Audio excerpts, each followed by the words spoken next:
We are on record now. All right, sounds good. Well, thank you everyone for coming here tonight. And I want to thank Ken and the Livonia Public Library for inviting me to present here. I'll give you a little brief background of who I am and why I do what I do. I was born in Kansas City, Missouri, and I was the third boy in the family unit when in about 1966, my dad wanted to move everybody up to Detroit. So that was my indoctrination to Michigan. So we grew up in Motown, that whole era too as well. It couldn't have been, for me, it was an idyllic time to grow up in the Motor City. I mean, not only did I have Motown music coming out every day that I just, absorbed into my body, but since my dad had three boys, he took us down to the Detroit Dragway on the weekends, and we went to Tigers games. And you remember people like Al Kaline, I mean, it was a great time to grow up in Detroit. And not to mention, I was only like 7 years old when Hot Wheels were invented in 1968. So to say that the Motor City is a part of me is, yeah, it's in deep. So anyway, grew up there. In 1971, we moved over to the west side of the state, to Grand Rapids. And I was there until 1986. I met my wife-to-be in 1983. She actually had come out to school out in Michigan, and she was from Washington State. Her family had a dairy farm out here. And I remember we had just gotten married, and we came out here for a vacation in February. And for the 2 weeks we were out here in Washington, it was 50 degrees. And I said, if this is Washington in February, we're moving. So we did. We moved in 1986. So we came out here in 1986, and over the course of years, raised a family. First had a daughter, then a son, and then another daughter. And my introduction into photography started when I was about 10 years old. My mom gave me her old Yashica 35 millimeter camera, and I just started going out and taking pictures. And I know she'd always take me out on the weekends and things like that.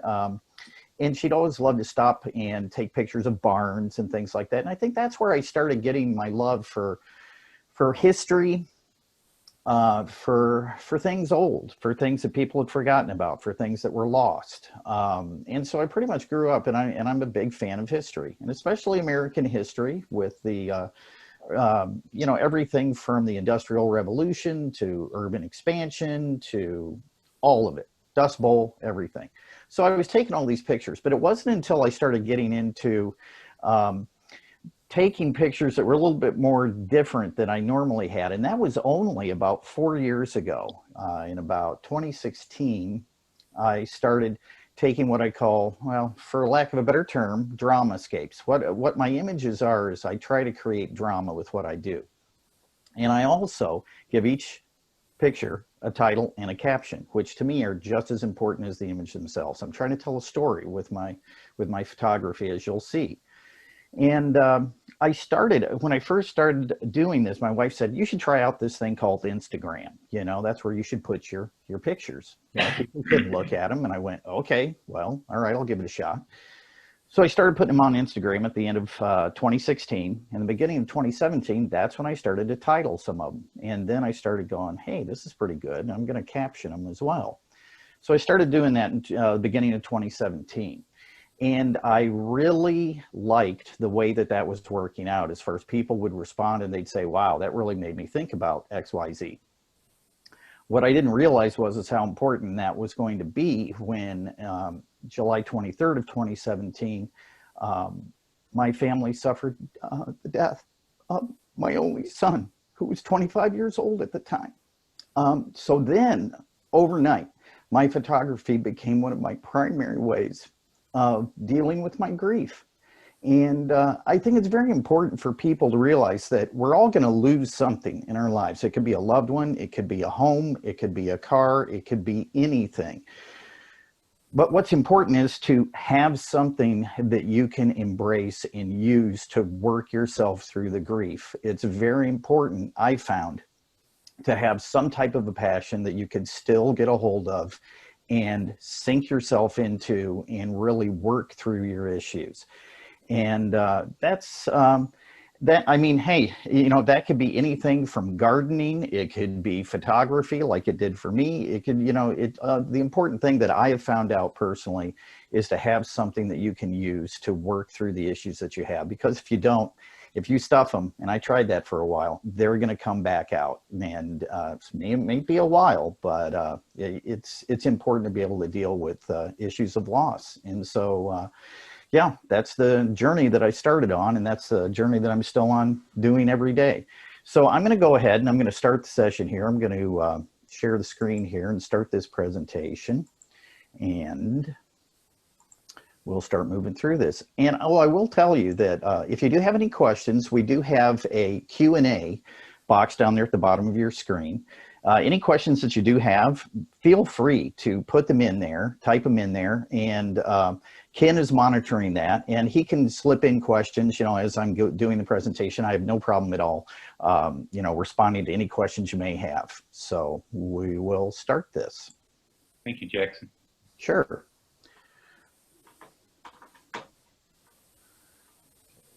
Controls here.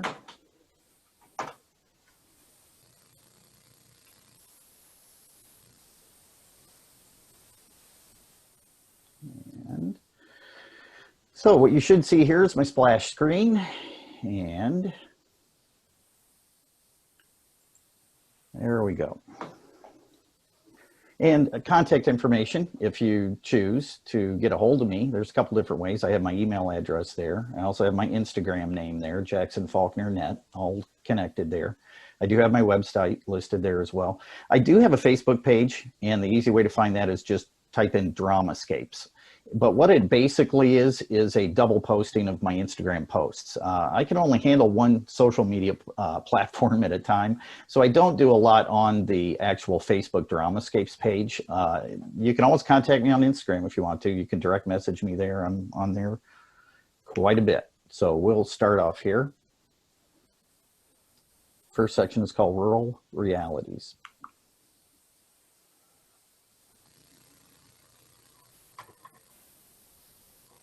This is a house down in Oregon.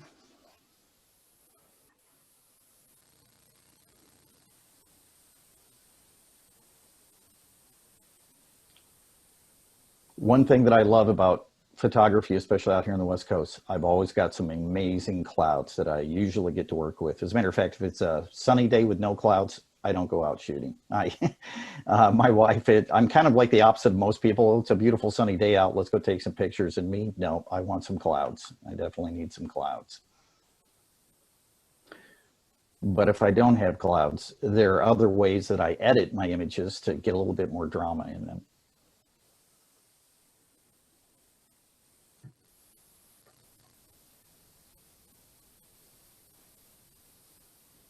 This is an abandoned schoolhouse built in 1917 down in Oregon. This is the same schoolhouse taken at a different time of the year.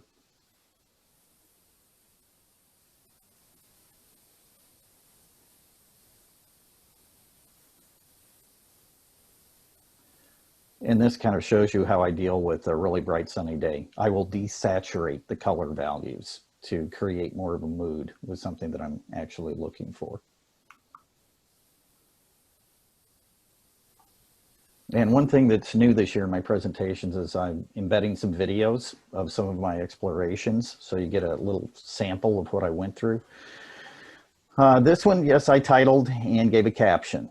And the setup for this one is an abandoned farmhouse down in Oregon. It had a hot water tank laying on its side on the front porch. And as I started approaching it, I started hearing a hissing sound coming out of it. And I thought, how is this possible? This thing has not been around. I mean, nothing's been around this thing for years. How could it still be holding any kind of a charge? So this helps if you have your volume up and you can kind of hear this. So as I was standing there with the birds and the wind and hearing this hissing sound, I thought, okay, well, I just don't understand this at all. And the more I listened to it, then I started wondering, well, it kind of doesn't sound like it's coming from the tank itself. And then it stopped and went down to just a couple of rattles. I get it. And that's when I went, oh, I get it.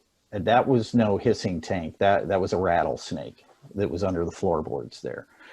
And what I found out later is that the hotter the ambient temperature, which was about 102 that day, the faster they shake their rattle. So it was shaking its rattle so fast at me that it just sounded like a continuous hissing, like air coming out. So word to the wise.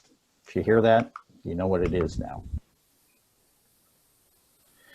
So here we are in Newaygo County, back in Michigan. And this beautiful barn with this silo is only about a couple miles away from where my folks lived in Hardy-Croton Dam area. What I loved about this place was the silo in particular. This is the refractory cement style of the ceramic tiles that they use for making the complete circular structure. And that thing is still rock solid. Even though the roof is gone, it was probably made out of wood. The structure itself is still very strong. This is an abandoned farmhouse about 5 miles from my house.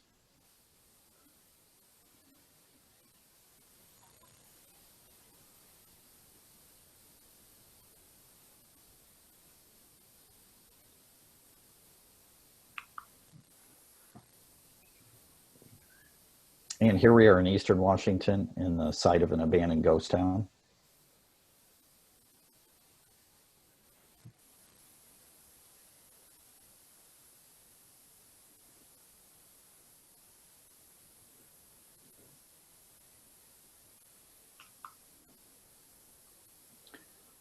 Here we are back in Newaygo County, Michigan.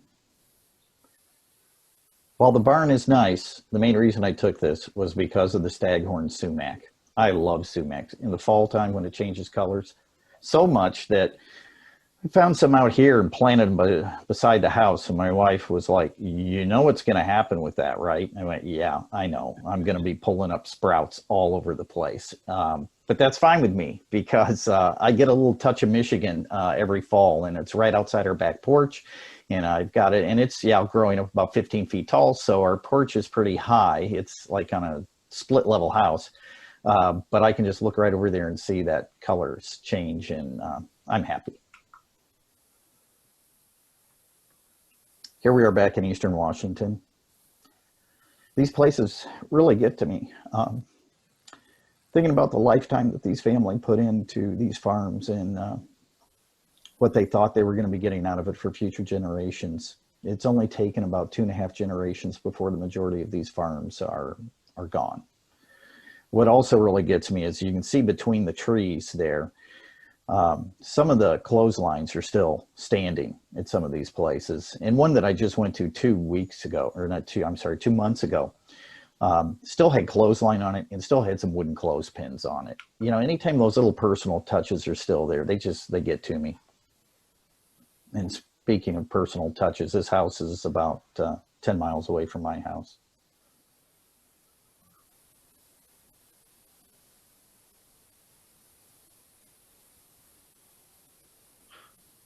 And yeah, those flowers are still there in that front window.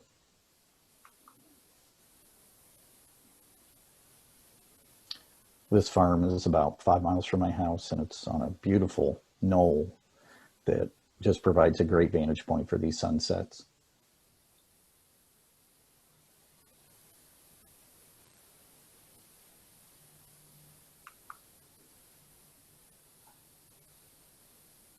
This is an abandoned farmhouse about 5 or 6 miles from my house.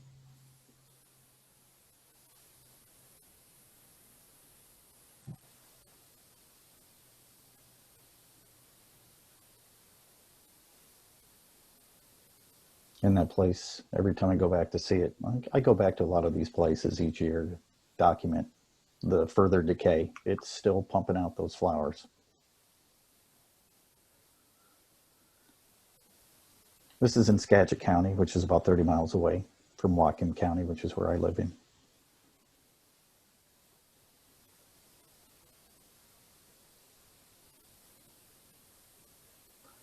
The backstory of this one was I pulled over to the side of the road just to get a picture of the barn. The horse was nowhere to be seen. And as soon as I get out and get up by the fence, get ready to start taking pictures, he comes out from behind the barn and starts to make a beeline towards me.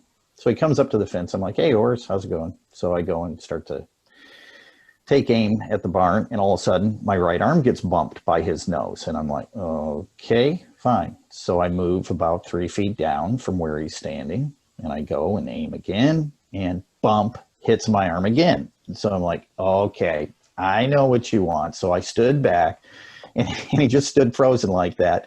You know, you want your picture, don't you? So I took the picture, and yeah, he was happy as a clam. So yeah, which I think he pretty much kind of made the picture too. He's a great horse. Here we are back in Huron County. This is an abandoned schoolhouse with the schoolhouse swing.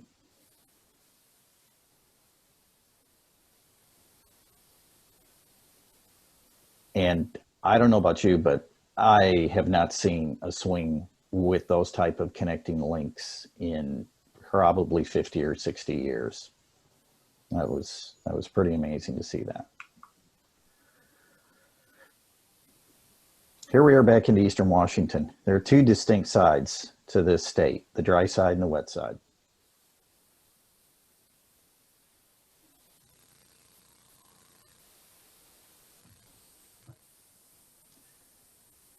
I'm really humbled that I can drive about 2.5 hours from my house and I can pull right up to a 120-year-old windmill that the only thing keeping it from still pumping the well is they've disconnected the link there in the center control link going down into the pump house.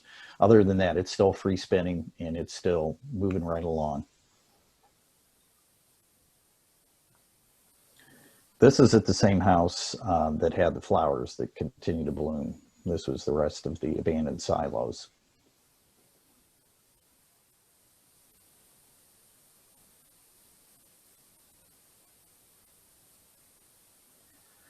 So these clouds that were moving in reminded me very much of the reference I have here is the old black roller 35, which essentially was in April in 1935 when in the Midwest and the far West, the Dust Bowl originally started because that particular Sunday some winds came up and lifted up hundreds of thousands of tons of topsoil into the air, and they had about an 800-foot tall column and miles wide black cloud that came rolling across states, and birds fell out of the sky, day became night. Everybody thought pretty much was the end times, and it pretty much signaled the beginning of the Dust Bowl era that we knew.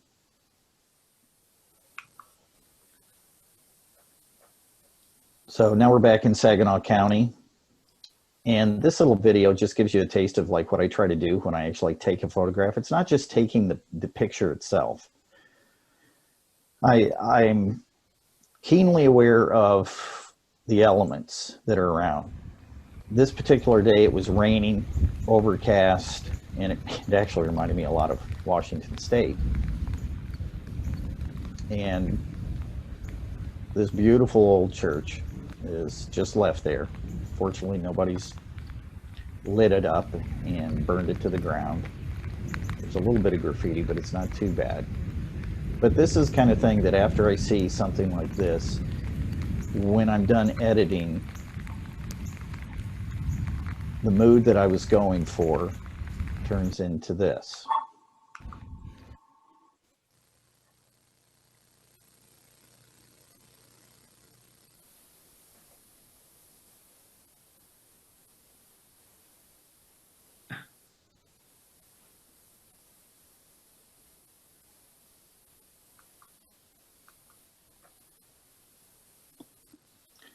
Here we are back into Eastern Washington.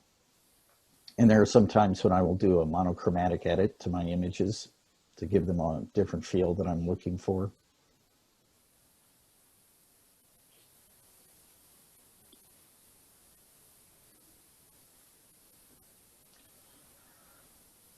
And this one in particular, this day, you might be able to tell there was a dust storm that was blowing up in the background. And this was my homage to the WPA photographers of the 1930s that were tasked with going around and documenting the Dust Bowl. And that's my little tribute to them.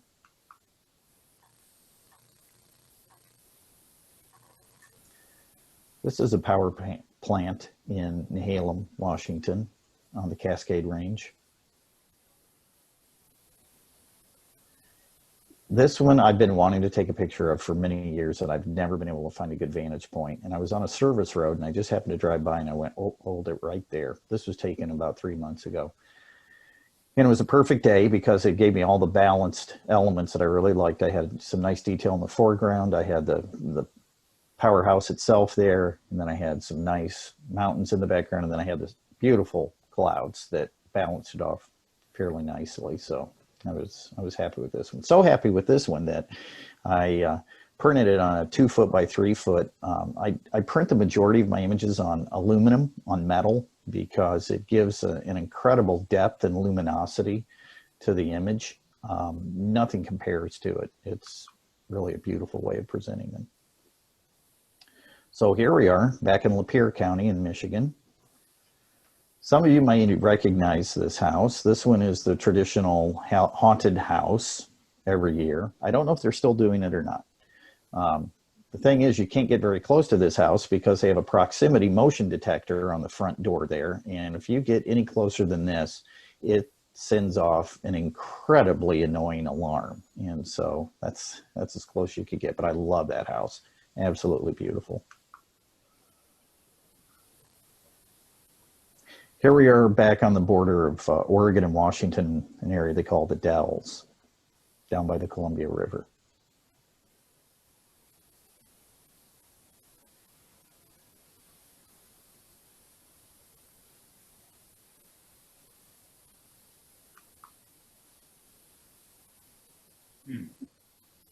And here we are back in eastern Washington. This farm is actually 500 feet above the valley of the valley floor there. And I couldn't figure out why they would have decided to haul everything up there and build their little farm 500 feet up off the valley floor until I was walking around there and there was a natural spring coming out of the hill behind the house. And I went, oh, okay, they had fresh water. So they built it where they could.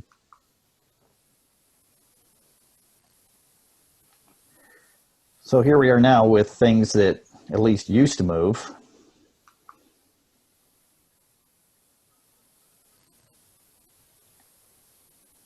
This is a Lincoln Continental.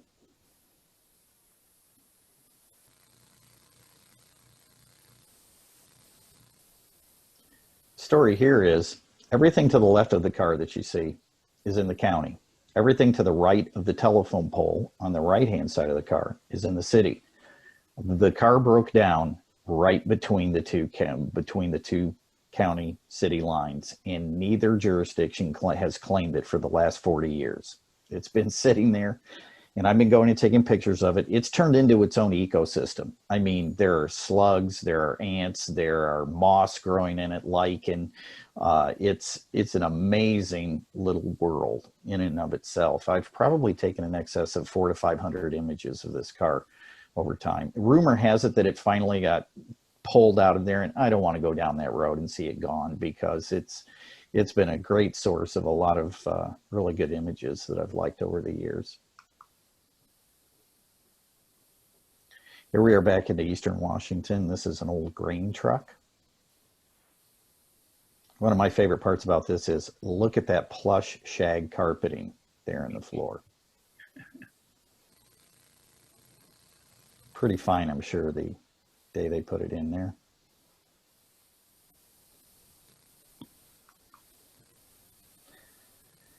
This is the image I posted the day my son passed away because it's how I felt. Pretty gutted.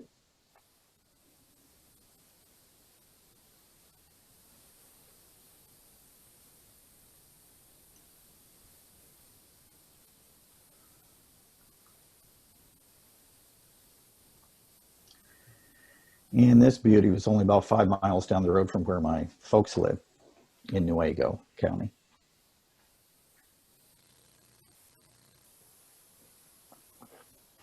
I find it hard to beat 50s Detroit styling. To me, it's the apex of automotive design.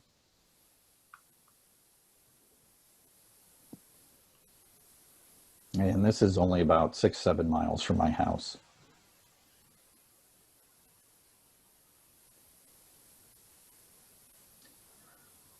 This is so tucked off the road that you can only see it in the fall and in the winter time. And I'm constantly, my head is on a swivel when I'm driving. I find a lot of things like this, just always looking around.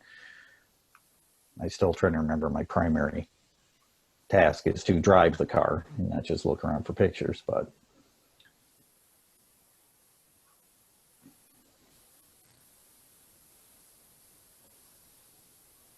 this is the interior of a tractor engine compartment.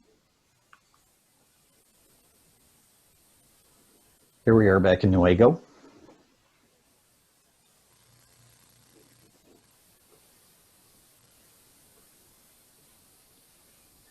I tend to humanize inanimate objects, and to me, that's a face there, and especially even with the bags under his eyes as well. Here we are back in that Lincoln Continental. And if people are wondering if I add props or delete things or add clouds or anything like that, I don't. What you see is what I saw. And boy, did I ever relate to that person that left that algebra book there. You know, in school, in math, you know, geometry I had no problem with. But when you start mixing letters with numbers, it's like, okay, no, I'm out of here.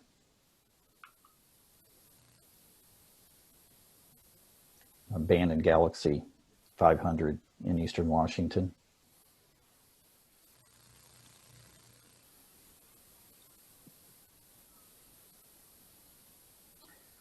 This trek was about 45 minutes for me to hike up about 300 feet up from the bottom of this hill that actually goes about 1,200 feet tall. And how this galaxy ended up like 3/4 of the way down the hill facing up, I have not a clue. And I couldn't get any closer this day. It was in the middle of summer and it was probably 97 degrees out. And there was a swarm of hornets flying all around that one. I couldn't get close to it. I've got to go back in the wintertime for that. So now you can see the difference between the nice dry side and the wet side that I live on. This is only about 10 miles from my house.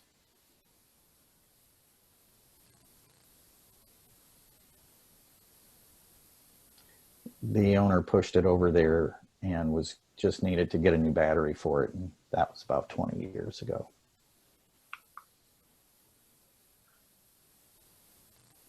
This is another one about 15 miles from my house. And we actually do get snow in the winter out here. It's not just rain. We actually do get snow sometimes.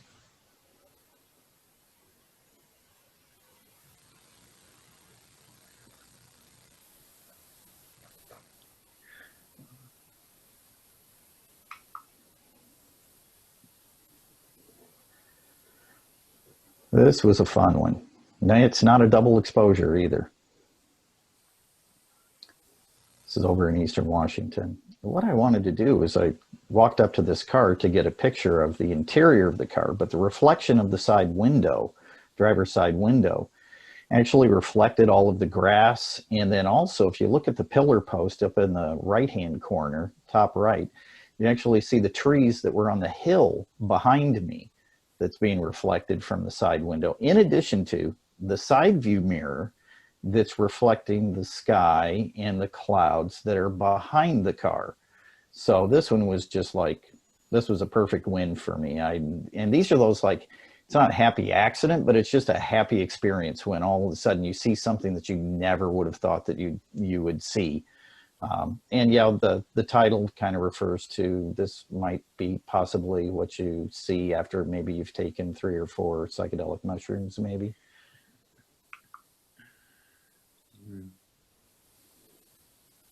Once again, I'm using a monochromatic effect when editing to give the feeling that I'm going for.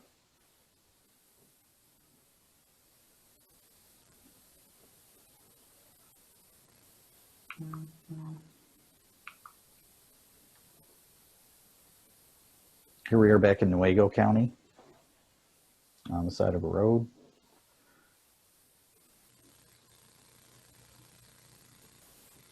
It doesn't take much for me to stop to take pictures. If I see a tractor on the side of the road, I'm on it for, I can spend 45 minutes to an hour, and I can take at least probably 100 to 200 images of it. And I'll take them from a farther away distance, then a mid-range, and then macro photos. And then as I kind of walked around this one, I went, well, this is kind of slick. That's a pool of water in the seat, and it's reflecting the sky and the clouds above us. So that's why I always like taking my time when I'm at a place and really seeing what all there is that I can take advantage of photo-wise. Here we are about implements and the different angles that I take to give different feelings and moods that I'm trying to go for. It's not just something that I just snap at mid-level. I can get down kind of low or up high, or yeah, there's lots of different things. This is a piece of, well, I don't know if we have any older people in the audience that might know what this is. This is over in Eastern Washington.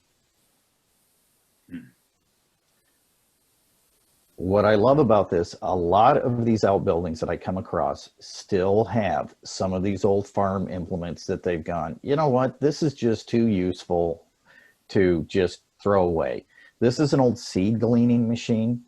And what I love about this is you can still see the remnants of the hand lettering and stenciling that they did on the side of the wooden portion of it.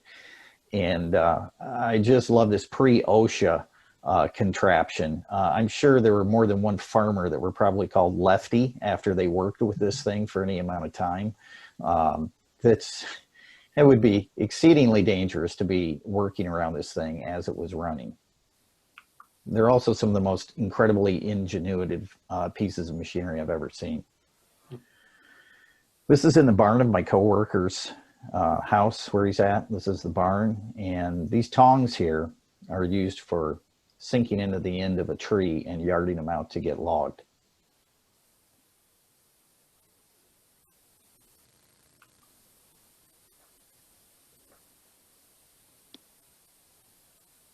This is also in Washington State.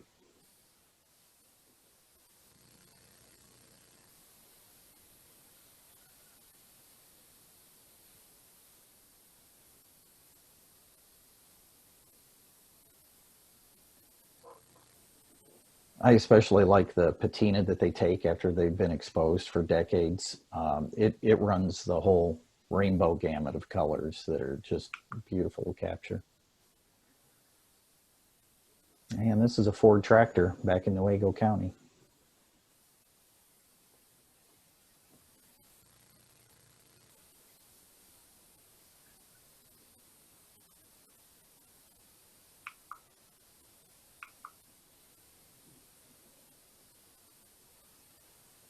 And here we are back in Washington State. I wonder if anybody knows what this is.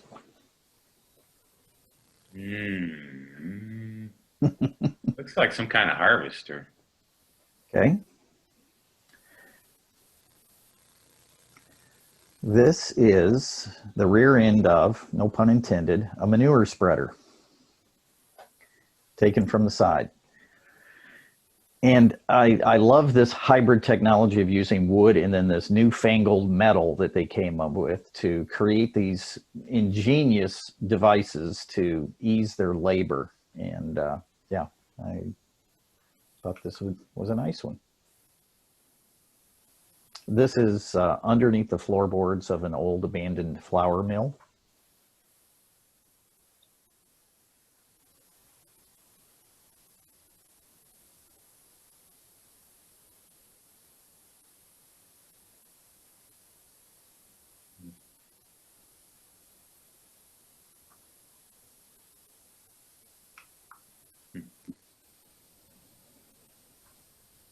This was taken in a December day, freezing cold, and I was on my belly, shooting up at it.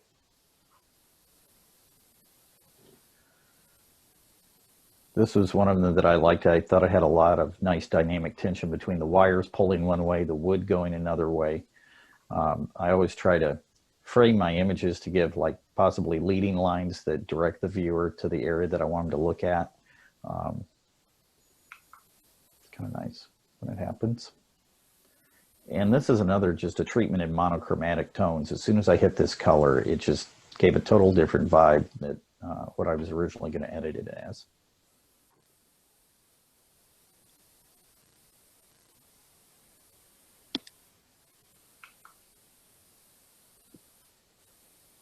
This is a 1930s era steam road roller. This is a close-up of the wheel.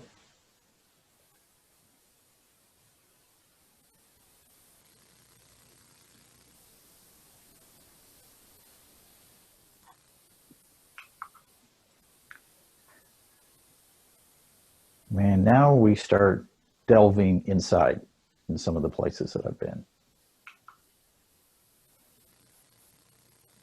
This has become one of my most popular images. I think for numerous reasons. Once people read the title and the caption, they can relate to it. Jackson, may I pose a question at this point? Sure. I'm a little curious how all of this works out for you legally. I imagine these places have been condemned. Yeah. But since they're in remote places, there's not really anybody there to say you can't go in. Yeah. Have you had any problems with stuff falling on your head or? Yeah, I'm glad you brought that up, Ken. So yes, most of these places that I go to, especially Eastern Washington, down in Oregon and things like that, they have literally been abandoned for over 40 to 50 years. And there are no trespassing signs anywhere or anything that's saying, you know, keep out or anything like that. So most of them, I approach it this way. I am there to preserve with images. I don't take things, you know, other than just photographs. I also, this is important, and I don't know if anybody else does or does not do this, but if I go up to a house and a door is stuck closed, I don't bang it open. I don't break and enter. I only go into buildings that are already open, and most of them have been blown clean by the desert winds. So I'm not there to steal anything. So I'm there to preserve these things before they're all gone. Now, if an owner happened to come up and saw my vehicle there and said, hey, what are you doing here? I usually give them my business card, and it has a nice picture of a barn that's almost collapsed. And they look at it and they go, oh, I get it. No problem. You know, I've only had one farmer in all of the years that I've done that came up, and I won't go into the full story, but let's just say even my nice little card, I couldn't get it out of my pocket before he said, get off my land. What I found out later is he said, I've got people that have been ripping me off blind. And I found out later that down the road, only about a mile or two away, was a pretty sketchy looking little compound that probably those people have been walking over and kind of taking some of his stuff. So anyway, I will say, when you said, have I ever gotten hurt or anything in them? Here's the deal. My profession is I'm a building official for a town here in Washington State. So buildings are my forte. I make sure that whatever I'm going to be going into is safe for me to do it. I don't know if I mentioned the very first image I showed you, that crooked house, where you're standing right there in the threshold of the doorway. When you looked up, the peak of that roof was actually about 10 feet behind me. That's one of the few buildings I have not gone into, because it's like, you can't do it. You don't know what could happen. But what is ironic, the very first quote unquote accident that I've had was only about a month and a half ago in Eastern Washington. I went into a nice single story house. Everything looked good, and I knew there was no basement to it. So it was only from the floorboards to the ground was probably only about 18 inches or so. I'm standing in a window taking a picture. Little did I know that my feet were too close to each other, and all of a sudden my right foot punched right through the floorboard, and I was up to my knee, in one knee, and I was able to extract myself out of there. That's the first time I've ever had any issue, and that's been in almost 4 years. And it totally blindsided me, because the wood appeared so strong up to that point. So yeah, in this one is a tricky one. What you're looking at, I'm standing one end and shooting through the other end of a 1920s railway parlor car. So you're seeing the ends, you're seeing the sides on either side there of it. The only safe place to navigate through this is right straight down the center, because that's where a steel I-beam is underneath the floor of the car, keeping it intact. Over to the right, you'll see a little bit of green down there in the floor. That's the grass. And that bucket on the right is actually falling through the floor there. But this is an amazing one. This one's out in the middle of a cow field, and it was put up on concrete blocks because an ex-railroad employee asked the railroad when he retired if he could use it for a workshop. And they said, yeah, if you get it out of here, you can have it for free. So he did that, put it up there, but it never turned into a workshop. And over the years, I've taken probably at least 1,000 pictures of this. I mean, it's incredible. It really is. Inside, outside, it's a beautiful structure.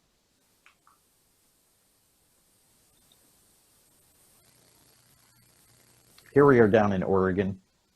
This one was kind of interesting. When I pulled up outside this house, there were no horses around. And I just went, oh, what a beautiful house. So I hopped the fence, started to walk up there, and I got about this far, and all of a sudden, out from behind the house came about 10 horses, and they all started making a beeline towards me. And I froze, because down in this area, there's a lot of wild horses around. And so you never really know. Now, I believe these were tame ones because I'm still here talking.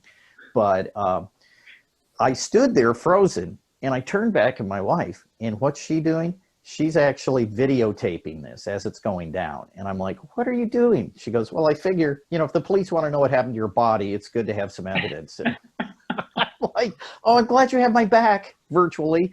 So they were fine. After a minute or so, when they realized I didn't have bags of sugar for them and you know, apples and things, they left me alone. So I went into the house. So I'm inside the house for about 10 minutes. And all of a sudden, I started hearing noise coming from behind me. And this is what I saw. I turned around, and a horse in every window. So the ringleader's in the middle there. And I just said, hey, guys, I'm just taking pictures in here. You know, I'll be done in a few minutes.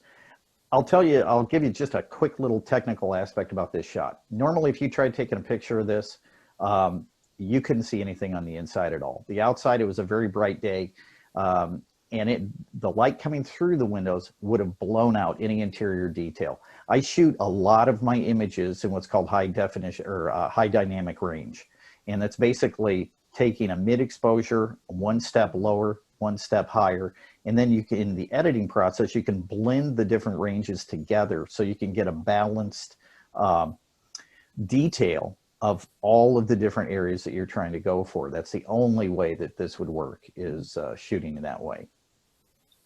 So after I've taken these pictures, another few minutes, they kind of wandered away. So I'm taking some more pictures inside, and all of a sudden I started hearing a banging sound coming from the front of the house, and I went, what is that? I had no idea what was going on here. And this, when I came around the corner, I got just the last few seconds of this.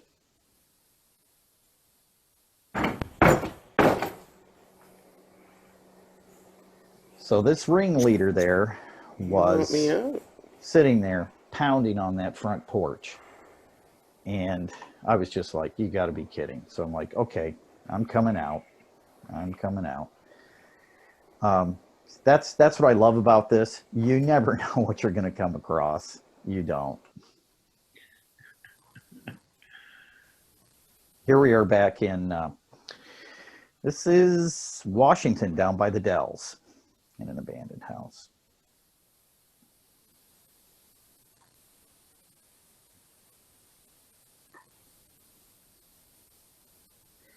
When you're inside these places, you see the remnants of the people that were living in here, and it's a very emotional experience. Here we are back in Michigan. This is in Huron County. And I think I kind of have to tell you what you're looking at here. This is a full 2-story house. The blue sloped floor wall that you see there is actually the second story floor that is snapped off and has collapsed into what used to be the first story, which is also falling down into the basement. I shot this from the outside of the house looking through one of the side windows, and the door up there is in the second story hanging on by one hinge, and you're looking all the way up through the ceiling of the second story and through the roof line. And this is a good experience of one of those techniques called leading lines. So there was this tree limb that was sticking through the window, and I kind of walked it. I moved my perspective so it's pointing directly at the door. So it kind of subconsciously kind of steers your view to the focal point of the door, which is what I kind of wanted you to see. Here we are back in Eastern Washington in an abandoned schoolhouse.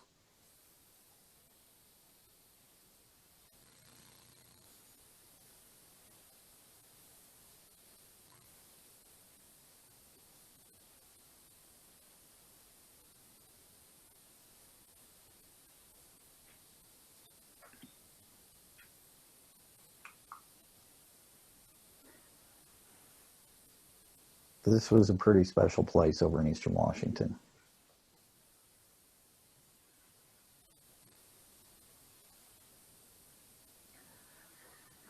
This is one of the few farmhouses that I've come across over the years that actually had everything still left inside it. The people moved out of it in 1984 and left everything.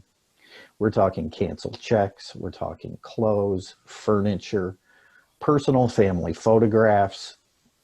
It's like they just walked out of the place. And here you have the wife's beautiful fur coat that's been just getting devoured by the insects over the years. In one of the bedrooms, you had pulleys that were installed in the ceiling for helping to yard the people out of the bed as they were getting older and harder to get out. They also had a wraparound porch that had hospital beds on them, 2 hospital beds on them, which I'm feeling probably is where these people breathe their last breath. And the interior of the house had an amazing collection of artificial bouquets, probably 10 or 12 of them. And once again, I don't stage anything. What you see is what I saw when I walked into the place.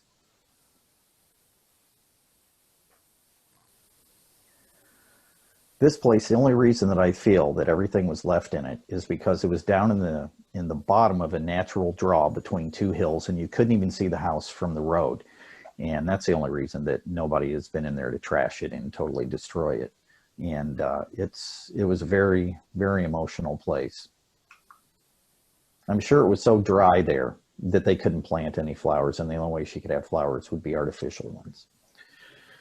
So this was a little part of an exploration that I did about 2 months ago over in Eastern Washington. This is more typical of what I find when I'm inside some places.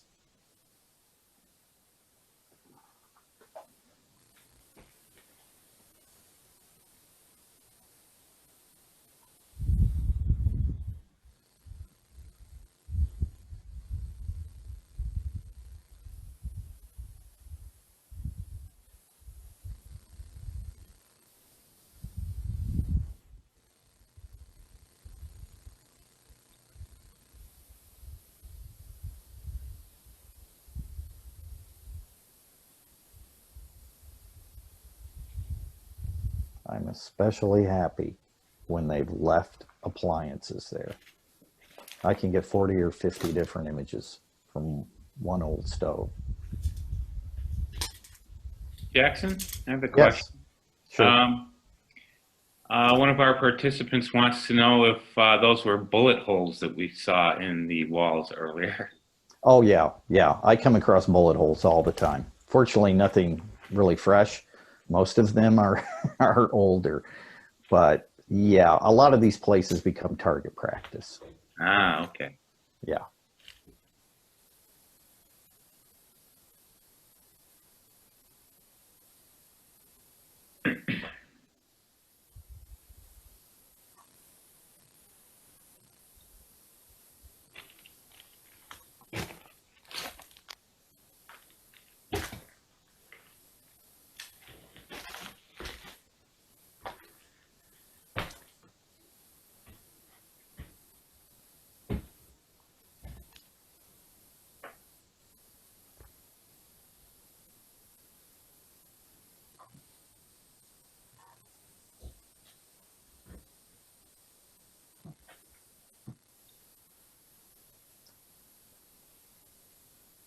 Got our beautiful Eastern Washington sky there.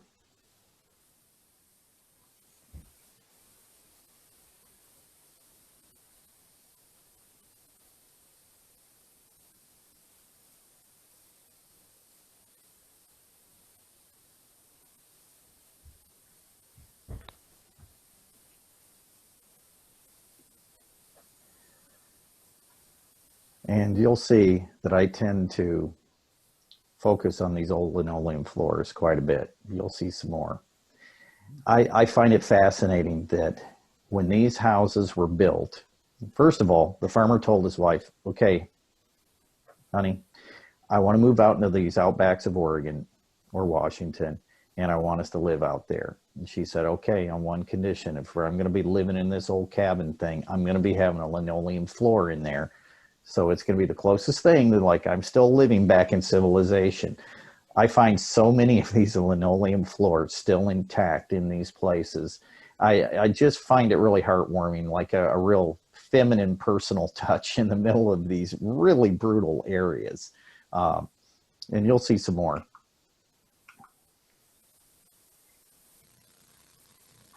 Here we are back in Washington State at the very far end, looking all the way through about 100-foot long chicken coop. There's about 5 different rooms in this chicken coop.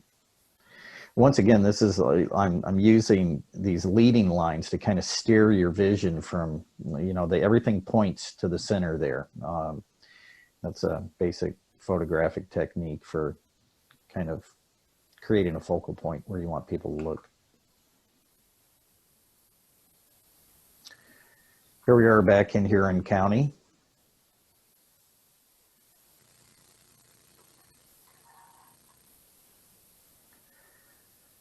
So love the linoleum floors. The other thing I love finding is layer upon layer upon layer of wallpaper in these houses. I mean, you can just see the decades as the people were trying, as you know, the farm wife was trying to find the best, freshest one to put on there. And, you know, I always wondered, most of them, it's not like they ever bothered to take off the previous layer. I mean, they're just like these like layers of skin cells that are on these things. I think I found that the largest count I've ever found is 7 on one wall. And I think by that time, I think the wallpaper is actually becoming a structural element, you know, to kind of just keep everything together in the houses.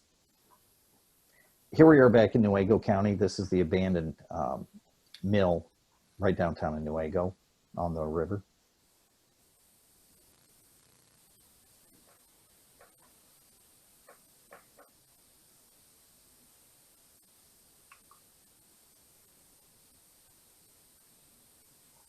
And here we are back in Eastern Washington. This was about 2 or 3 months ago. I was in a house and it was a rainy day.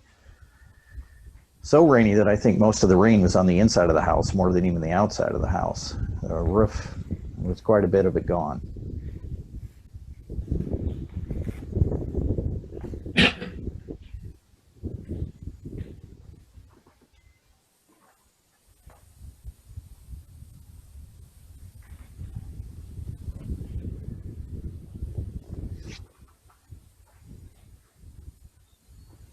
I look for different shadow play of like the light coming through the pickets of the stair railing there.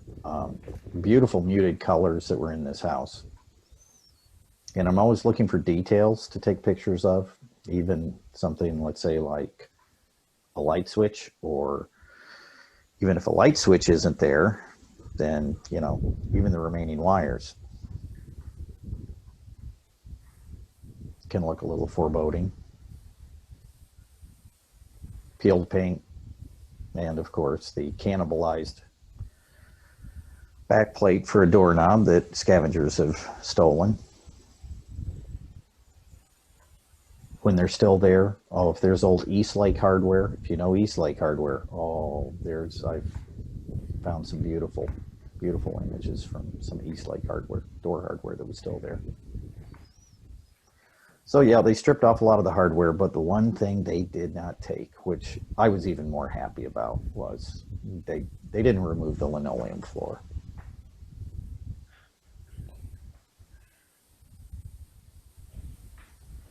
So as you can see, polish it up with a little bit of water, and that thing is just about as vibrant as the day they put it down there.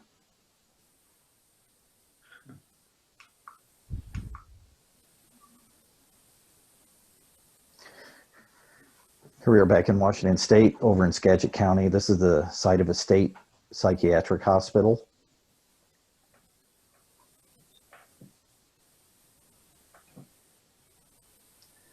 This is the remnants of the work farm portion of the psychiatric hospital there. This is one of the first ones in the state, and they use some now pretty questionable techniques of electroshock therapy, frontal lobotomies.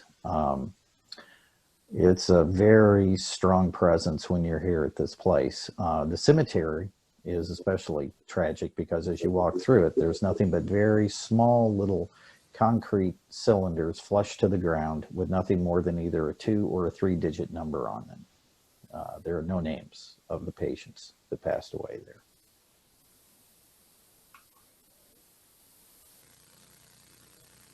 Here we are back in Detroit at one of their schools.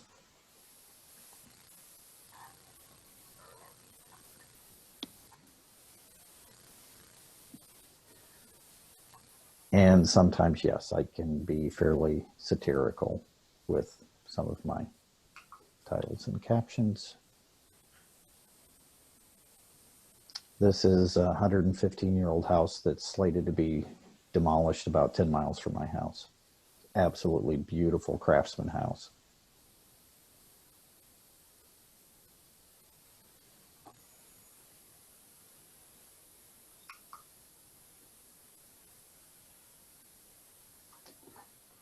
Here we are over in Eastern Washington, and this is one of the houses that, yes, I checked it out before I got into. We're in the second story of this house, and this staircase was so incredibly strong. The funny thing is as I got up to the second story, I could not believe that the entire second story ceiling up here was almost totally gone. But it was a sunny day, and it let the light in, and it created just the most beautiful patterns everywhere inside there. And if you go on my Instagram feed, you can actually go through and you can go, oh, okay, that picture's from that video. You can like link a lot of them together. Solid brass light switch, it was still left there. I'll tell you why in a minute. But I'm very cautious when I'm walking around these places because, like I said, especially if you're in the second story, you don't want to go punching through the floor.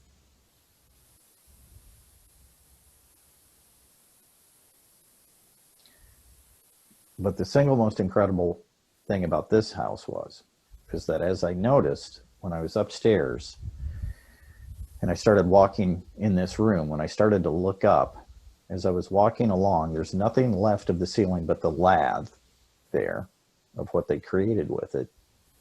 And as I started walking, hopefully you can kind of just get a taste of this. It created like the coolest disco light show ever in between those slats. The sun coming through there, it just twinkled like diamonds. It was absolutely amazing. I could have stayed up there for half an hour just walking back and forth and just had my own little personal light show.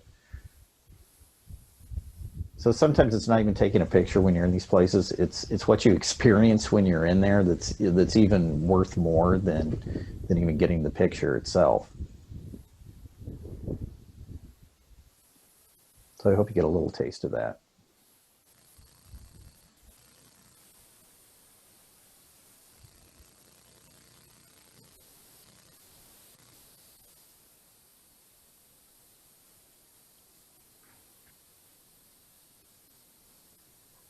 And it's kind of funny, this light switch here. I know for a fact the only reason that this solid brass switch plate was still on there is the screws that held it in there. I don't think you can see it quite as clear, but those screws had a total of like 4 or 5 slots. They were like a star. They weren't even a Torx head screw. I don't know what they were. I don't know how you could have put them on, and I certainly don't know how you could have taken them off. So any scavenger that came into this house, they were like rats, foiled, which was fine with me.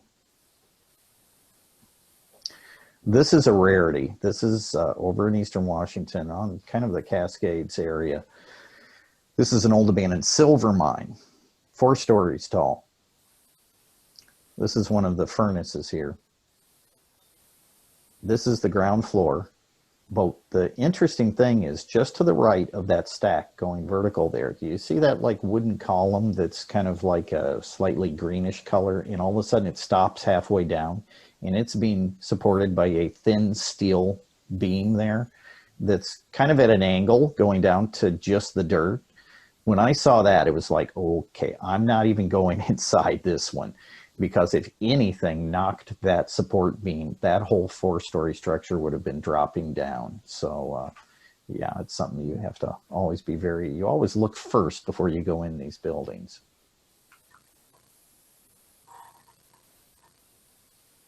Here we are just outside of Seattle, Washington. This is an abandoned work farm, and this is one of the inmates' cell rooms.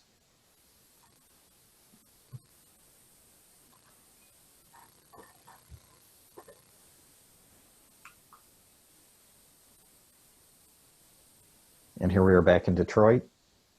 And this is an abandoned church.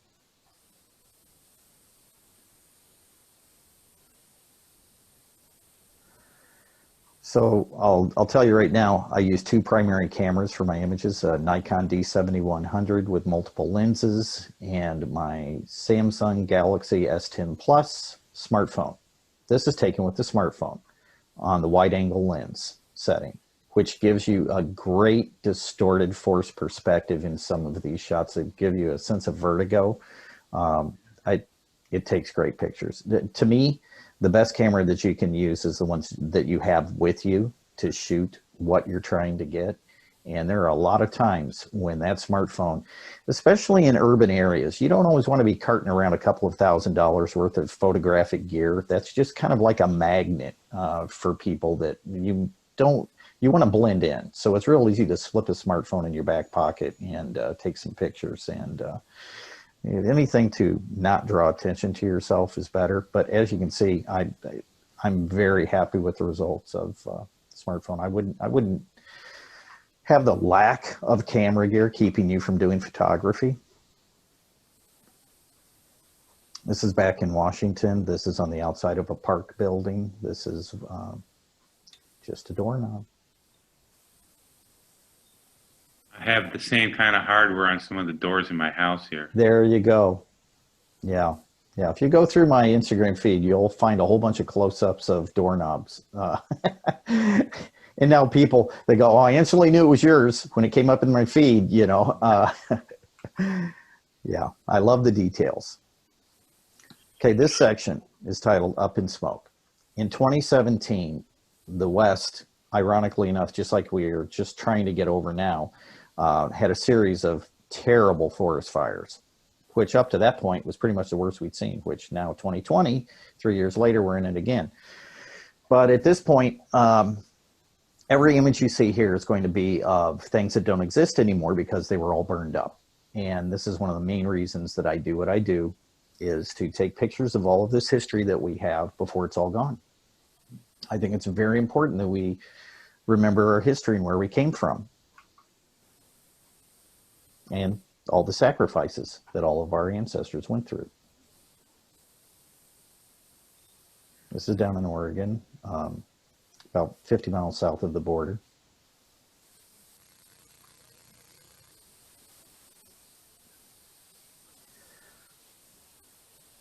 The title and caption here refer to the clouds being the heavens and the branches being the earth.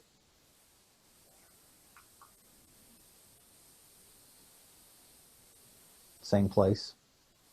I kind of wanted you to get a feel of just how beautiful this whole farmhouse and all of the outbuildings were.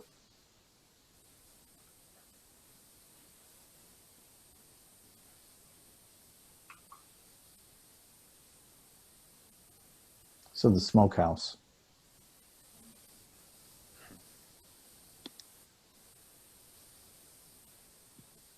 I have a question. Sure.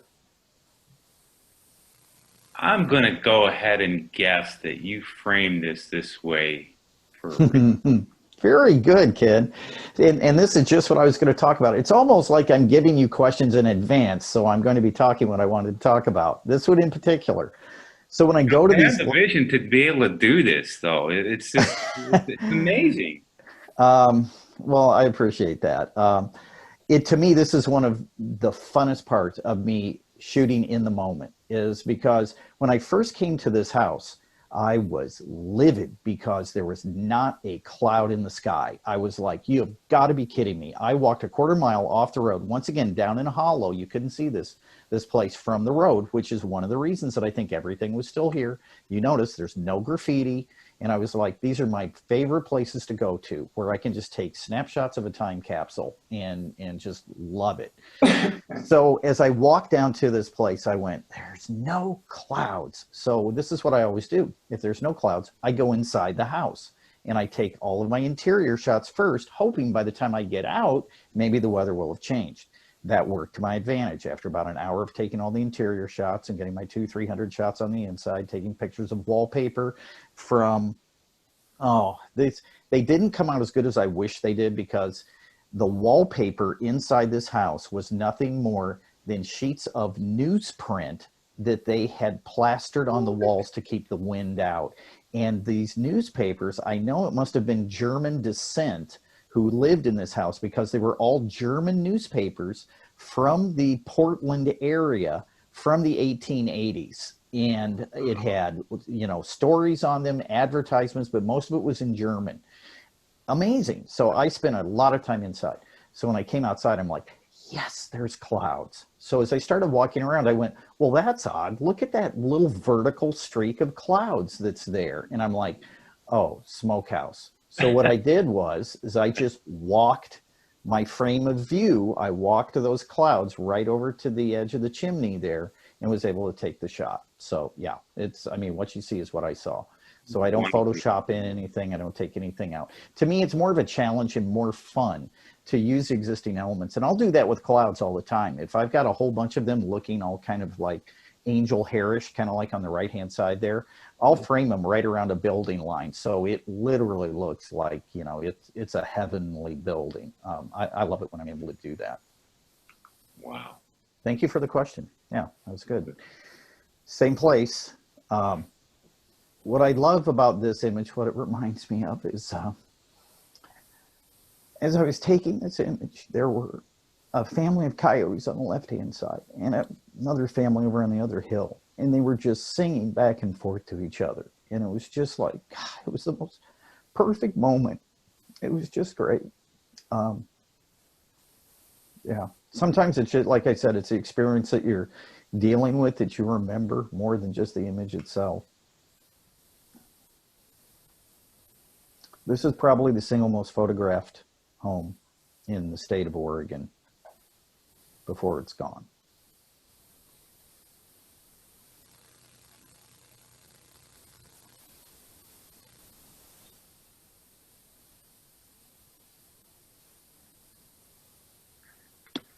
This fire that started it was arson.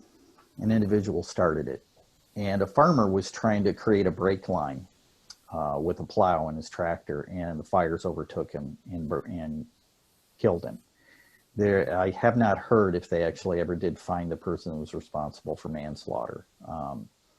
When the fires came down on the back here, they literally cremated this house. There was nothing left but ash, absolutely nothing left at all. And just a stark tree trunk. I saw one image of it that somebody had posted, and I don't even want to go in that area because I just want to remember it as the way that I took these pictures. I was fortunate enough to be able to visit it in a couple of different seasons over about a 2-year time period before it was gone.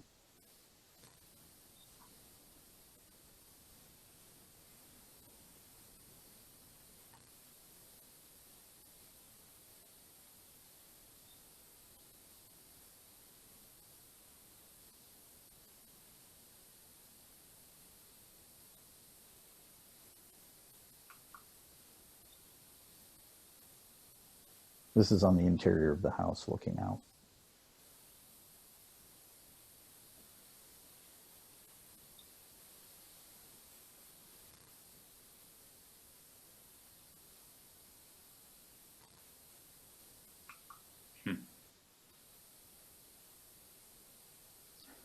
Having two chimneys in a house at that time period was a sign of great wealth.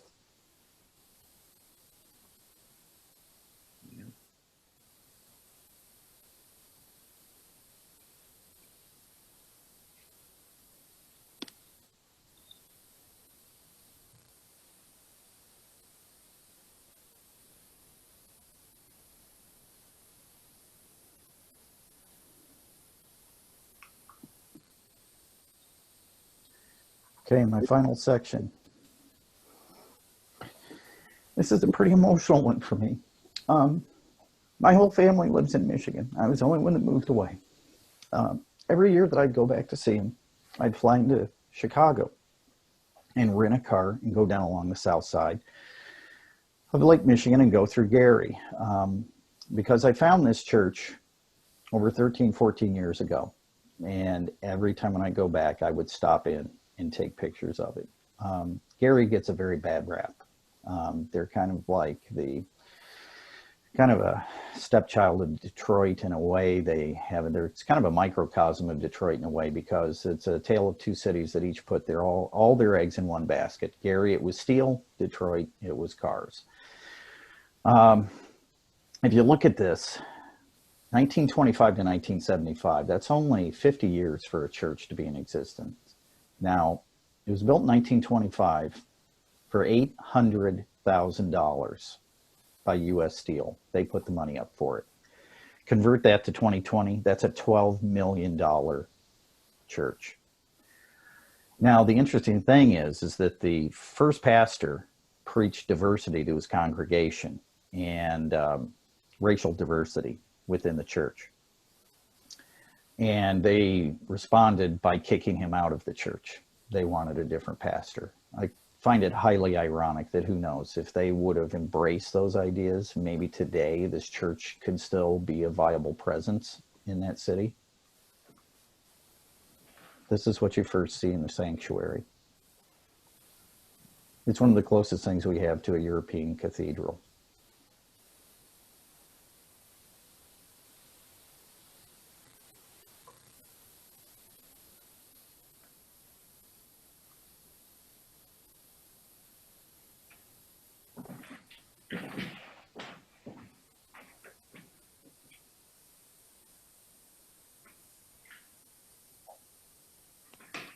I'll also say this. Every single time that I've ever been in Gary, walking around the streets of Gary, and I'll spend hours there photographing it, not just this church. Of all the times that I've been there, every single person that I've met has been the kindest person. I've never had any issues. I've never felt threatened. I think it's really important to just not give in to the preconceived notions that a certain place is scary, or why would you ever want to be there? Most of the people when I've met, they say, hey, what are you doing? Taking pictures, you know? I said, hey, I just appreciate this building and blah, blah, blah.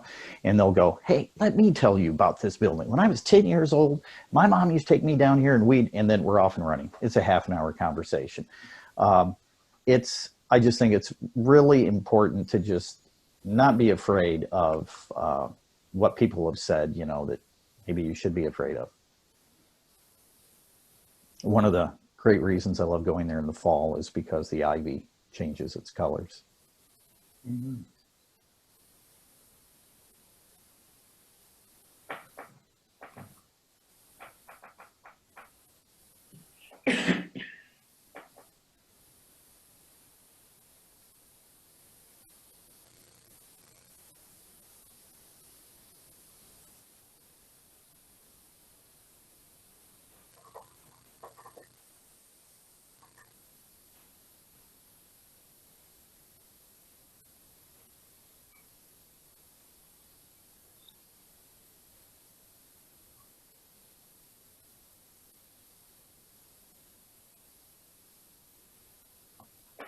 It's especially poignant when you're inside the sanctuary and you start realizing at how many baptisms, how many marriages, and how many funerals were performed there. It's a very powerful experience, and you can't help but feel the presence.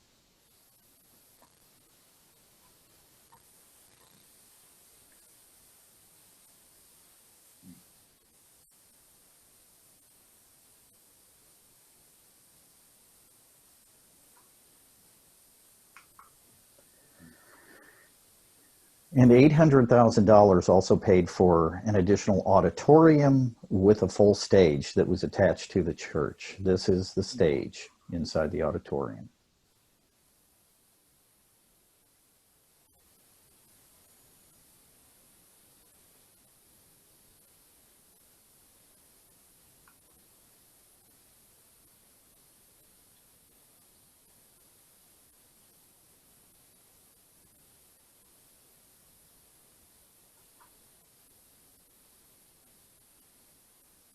What's interesting to note about the construction of this building, you can kind of see that it's kind of like an ice cream sandwich. The ice cream on the inside is the bricks and mortar, and then the outside panels were the limestone cladding that they put on them. And what's interesting about this is that each one of those pieces of limestone has both a number and a letter etched into them. So essentially they would have cut them, you know, to the specifications, dry stacked them together, made sure everything is fitting, disassembled them, shipped them to the site, and had them reassembled there. It's staggering, the craftsmanship that was put in here. And considering that this is, you know, been abandoned for, you know, all of these decades, it's a testimony to the craftsmanship and workmen that built it. So as I was editing this one, I went, well, that's kind of interesting. To me, this looks like a whole little ring of hearts there in the center. Yep. And what's really interesting is, I believe it was Wendy at the Northville Library. She said, yeah, but in the remembrance, you didn't, I don't remember you saying anything about the heart that's out of the vine that's right above it there. And I went, oh, it's right near the top. And I went, well, sure enough, there's a vine there that kind of goes up, arches down, and then goes back and arches down and around. And so I love that when other people see something different than even I didn't see. So this next image, there's a little bit of a backstory. When my son was growing up, when he was about 13 years old, he got enamored in rap music and started taking the vernacular of rap language, you know, on a day-to-day basis. And one of his favorite words, in fact, his favorite word was word, and which is short for my word is my bond. It means if I tell you I'm going to do something, I'm going to do it. So we'd call him down for dinner. We'd go, Jake, come down for dinner? Word. His friends would call him up and say, hey, you coming over? You going to meet us down there? Word. Everything that he did was word. So I was walking in one of the hallways here in the church 2 years ago, and I came around the corner and I saw this. Oh, man.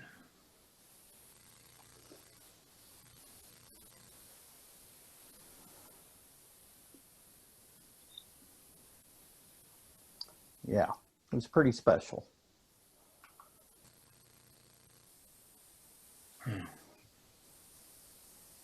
This is in the sanctuary on the wall. I don't consider this graffiti at all.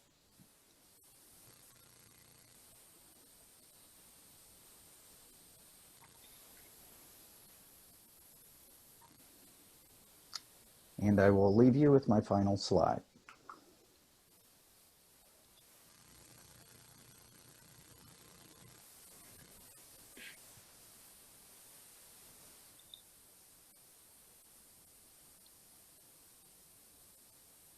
Even in the midst of all these thorns.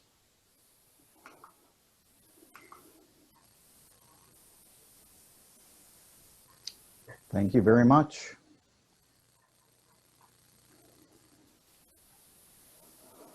Wow, Jackson, that was amazing. Boy, what a fantastic collection. Your vision is amazing. I'm so impressed with how you're always able to get the best clouds in those outside shots. I tell you, I love living out here in the Pacific Northwest for that. I'll take the rain. I'll take the rain because I've always got clouds, you know. So yeah, I couldn't be. Well, I'm sure there's some areas of the country that have got just as good clouds, but let's just say I'm very happy where I'm living, and I'm glad I'm able to do it. That was just fantastic. I really appreciate your time. I also appreciate all your emotional honesty. That was very nice. Sure. Well, you know, I figure I'm here to help people, you know, and through my imagery and words, if it can help people, it's great, you know. And if, you know, any of my images, if you go on Instagram, I've got over 3,000 of them, and any of them are available. I can reprint them however you'd like them. You know, and I realize some people don't want to have aluminum prints, even though, you know, once you see them, you don't go back. They're amazing. And in the back here, I've got quite a few that I've done on metal. And as a matter of fact, this one here, just in the back there, a close up of that Thunderbird trunk. That's a nice metal one. But anyway, I print them on metallic photo paper. If anybody wants to get hold of me any of those ways, I'd be more than happy. If a certain image just touches your heart, I'd love to get it in your home so you can enjoy it and help you. And if you wanted to get in touch with Jackson and you didn't get his information when he put that out at the beginning, anybody can feel free to contact me, Ken Bignotti, at the Livonia Public Library, and I'll be glad to share his email address with you, and you can get in touch with Jackson. Great. Now, if at this time, I do have a couple of comments. Somebody saying, wonderful, thank you. Thank you. If there is anybody who has any questions, you can unmute your mic and ask your question at this time. Yeah, definitely. I'd be more than happy to answer any questions. And I think there's some, okay, I've got a couple of, Sarah is saying, absolutely amazing and wonderful. Thank you for this. Oh, thank you, Darlene, amazing work. Thank you for showing this. Very emotional and personal. Thank you. Thank you. Do not have any other questions or comments at this time. Okay. Well, I just want to thank you again, Ken, for allowing me the opportunity to present. Really it's completely my pleasure. This was fantastic. I wish you all the best in the future. I hope you keep creating your Dramascapes, because I think they're just fantastic. And, well, thank you. This is really something that you can, I think, make your own, you know? Yeah, I appreciate that. It's like I said, it's my therapy. I post twice a day on Instagram at 9. Well, that'll be noon your time. Wait, no, let's see. Yeah, noon your time, and then it's about 3. So yeah, it's part of my ritual, my routine, and it just gives me a good thing to focus on and just process my emotions and feelings. You know, some obviously some of the captions were autobiographical, but other ones are about, you know, just what's going on in the world in general. In March, my whole series for a long time there, it was almost every one of my titles and captions in those images was all about Corona and how we were dealing with it. So I find it to be very beneficial to have a vehicle for me to be able to express, you know, not only just what I'm going through, but what other people are as well. Well, I was privileged to be a part of it today, and, great. I can't thank you enough. I also want to thank you for the recording, which we will be posting to Livonia Public Library's Facebook page. Great. So I appreciate that as well. Sure. And I wish you all the best. All right. Thank you. Same to you. Same to everyone. Thank you, everyone, for attending. Thank you, Jeff. Have a good day. Bye. You too. Bye-bye now. Bye.